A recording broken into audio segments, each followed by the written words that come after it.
عاقبۃ للمتقین والصلاۃ والسلام علی اشرف الانبیاء والمرسلین اما بعد فاعوذ باللہ من الشیطان الرجیم بسم اللہ الرحمن الرحیم اللہم صلی علی سیدنا و مولانا محمد النبی الامی وعلی آلہ وصحبہ وبارک وسلم۔ اللہ رب العالمین سورہ یوسف آیت نمبر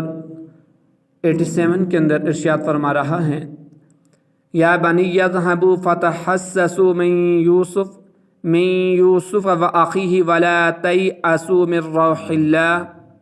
انہ لا ییأس من روح اللہ الا القوم الکافرون۔ اے بیٹو، تم جاؤ اور یوسف اور اس کے بھائی کا سراغ لگاؤ اور اللہ کی رحمت سے مایوس نہ ہو، بے شک اللہ کی رحمت سے کافر لوگ ہی نا امید ہوتے ہیں۔ یا بنی، اے بیٹو، یعنی اے میرے بیٹو، تم مصر کی طرف جاؤ اور حضرت یوسف علیہ السلام اور ان کے بھائی بنیامین کو تلاش کرو۔ بیٹوں نے کہا، ہم بنیامین کے معاملے میں کوشش کرنا تو نہیں چھوڑیں گے، البتہ یوسف علیہ السلام چونکہ اب زندہ نہیں، اس لیے ہم انہیں تلاش نہیں کریں گے۔ حضرت یعقوب علیہ السلام نے فرمایا، اللہ تعالیٰ کی رحمت سے مایوس نہ ہوں، بے شک اللہ تعالیٰ کی رحمت سے کافر لوگ ہی نا امید ہوتے ہیں، کیونکہ وہ اللہ تعالیٰ اور اس کی صفات کو نہیں جانتے، اور مومن چونکہ اللہ تعالیٰ اور اس کی صفات کو جانتا ہے، اس لیے وہ تنگی، آسانی، غمی، خوشی، ہر حال میں اللہ تعالیٰ کی رحمت سے مایوس نہیں ہوتا۔ تو اس آیت سے معلوم ہے کہ زندگی میں پہ در پہ آنے والی مصیبتوں، مشکلوں اور دشواریوں کی وجہ سے اللہ تعالیٰ کی رحمت سے مایوس نہیں ہونا چاہیے، کیونکہ حقیقی طور پر دنیا اور آخرت کی تمام تر مشکلات کو دور کرنے والا اور تنگی کے بعد آسانیاں عطا کرنے والا اس کے سوا اور کوئی نہیں، یعنی فقط وہ اللہ رب العالمین ہے جو ہر مشکل کو دور عطا کرتا ہے، ہر مصیبت کو رفع کرتا ہے، حاجت مند کو عطا کرتا ہے۔ فلما دخلوا علیہ قالوا یا ایھا العزیز مسنا وآلنا الضر وجئنا ببضاعۃ مزجاۃ فأوفی لنا الکیل وتصدق علینا ان اللہ یجزی المتصدقین۔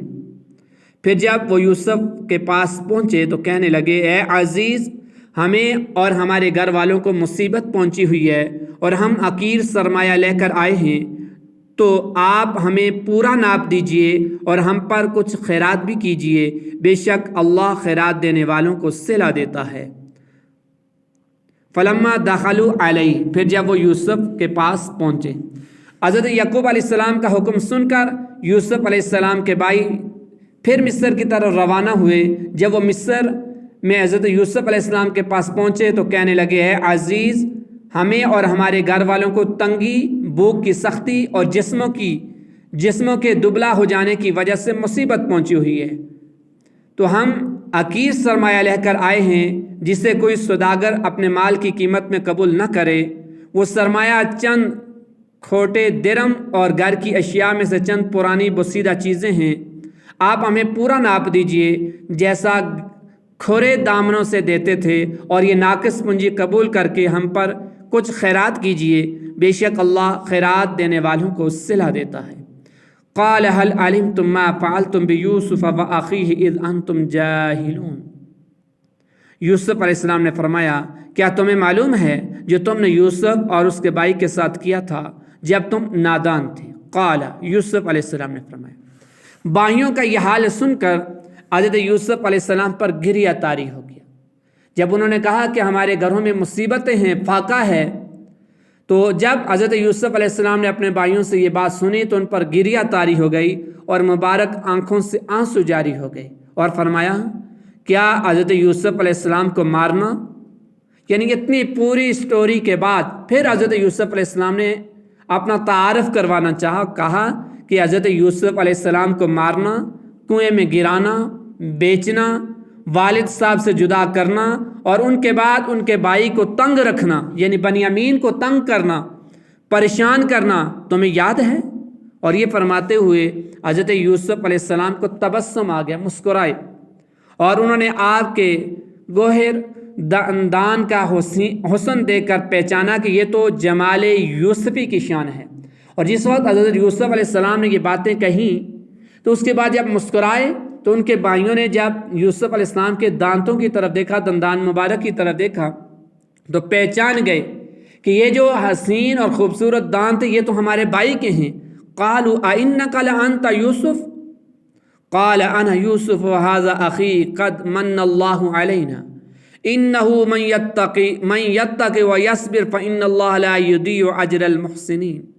قالوا تالله لقد آثرك الله علينا وإن كنا لخاطئين۔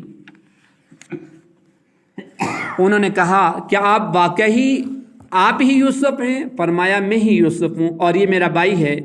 بے شک اللہ نے ہم پر احسان کیا، بے شک جو پرہیزگاری اور صبر کرے تو اللہ نیکیوں کا اجر ضائع نہیں کرتا۔ انہوں نے کہا اللہ کی قسم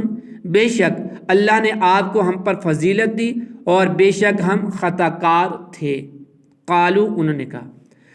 حضرت یوسف علیہ السلام کے بھائیوں نے کہا کہ کیا آپ واقعی یوسف ہیں؟ تو حضرت یوسف علیہ السلام نے کہا کہ ہاں میں یوسف ہوں اور یہ میرے بھائی ہیں۔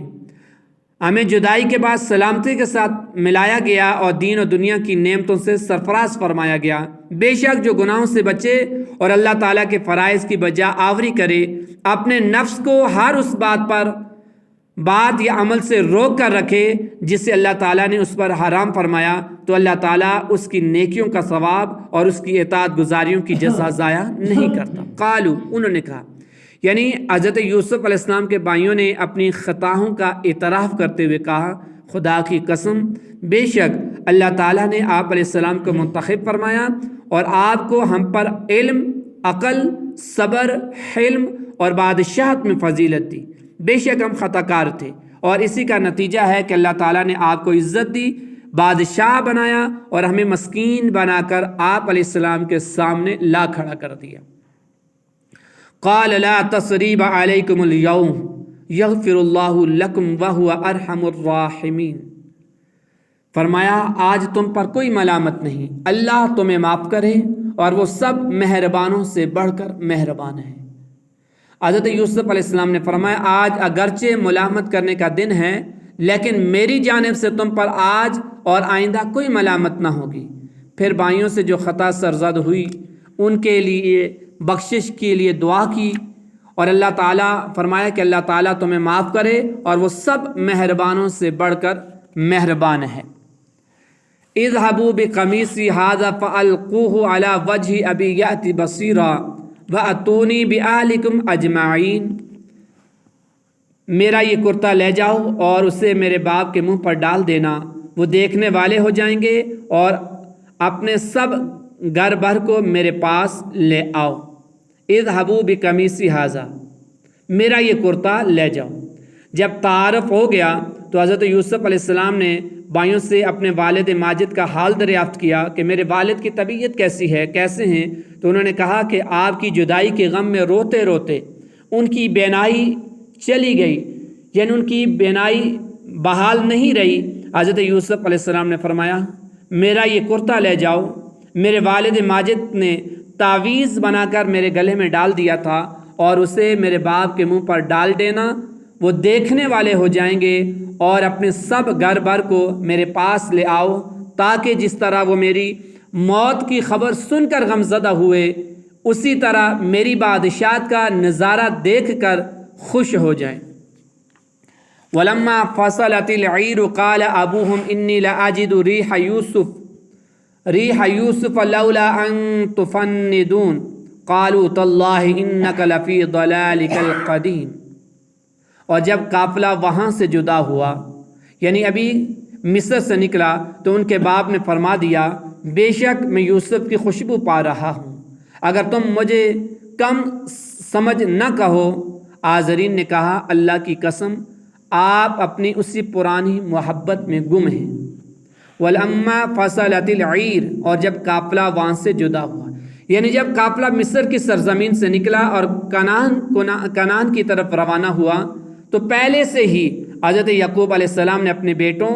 پوتوں اور پاس والوں سے فرمایا بے شک میں یوسف علیہ السلام کی قمیص سے جنت کی خوشبو پا رہا ہوں، اگر تم مجھے کم سمجھ نہ کہو تو تم ضرور میری بات کی تصدیق کرو گے۔ قالو تو جو حاضرین تھے، جو آپ کے بیٹے تھے، پوتے تھے اور پاس بیٹھے ہوئے لوگ تھے، انہوں نے کہا، حضرت یعقوب علیہ السلام کی بات سن کر انہوں نے کہا کہ اللہ تعالیٰ کی قسم، آپ اپنی اسی پرانی شدید محبت میں گم ہیں جس کی وجہ سے ایک عرصہ گزر جانے کے باوجود بھی آپ علیہ السلام کو حضرت یوسف کی ملنے کی امید لگی ہوئی ہے۔ یہ بات انہوں نے اس لیے کہی کیونکہ وہ اس گمان میں تھے کہ اب حضرت یوسف علیہ السلام کہاں زندہ ہوں گے، ان کی تو وفات بھی ہو چکی ہوگی۔ فلما ان جاء البشیر القاہ علی وجہہ فارتد بصیرا قال الم اقل لکم انی اعلم من اللہ ما لا تعلمون۔ پھر جب خوشخبری سنانے والا آیا